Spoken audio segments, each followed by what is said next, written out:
తెలంగాణ రాష్ట్ర ప్రజలందరికీ పరాభవ నామ సంవత్సర ఉగాది పండుగ శుభాకాంక్షలు తెలియజేసుకుంటా ఉన్నాం.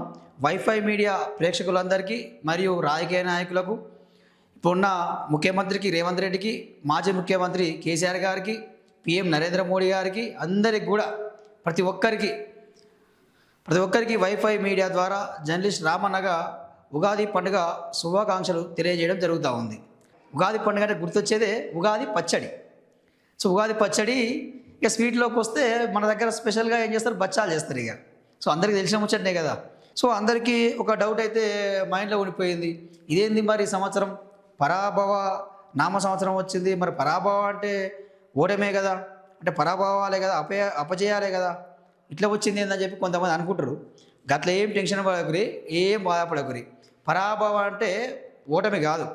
పరా అంటే ఆది పరాశక్తి అమ్మవారు, భవ అంటే ఉద్భవం అంటే శివుడు, అంటే ఇక్కడ అర్ధనారీశ్వర తత్వం, పరాశక్తి యొక్క శక్తి అని చెప్పి ఇక అయ్యవార్లు అయితే చెప్పడం జరుగుతూ ఉంది. అంటే మన శాస్త్రంలో ఆ విధంగా ఉందని చెప్పి చెప్పడం జరుగుతూ ఉంది. కాబట్టి ఎవరు కూడా టెన్షన్ పడకండి, భయపడకండి. పరాభవాన్ని జయించి విజయం సాధించాలి.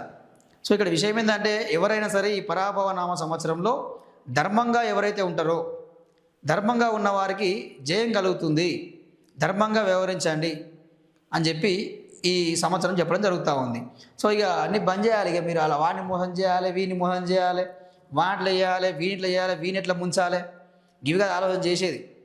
ధర్మంగా ఉండాలి, మంచి మాటలు చెప్పాలి, ఇట్లా ఇగో మంచి దారిలో పో బిడ్డ అని చెప్పి మనం మంచి సలహాలు ఇవ్వాలి.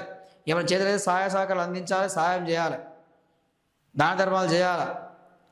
సో ఇలాంటి పనులు చేస్తే, ధర్మంగా ఉంటే మీకు పరాజయం అనేది మీ దగ్గరికే రాదు. ఇక మేము మొత్తం కూడా మీకు జయం కలుగుతూ ఉంటుంది. సో ఆ విధంగా ముందుకెళ్ళాలని కోరడం జరుగుతూ ఉంది.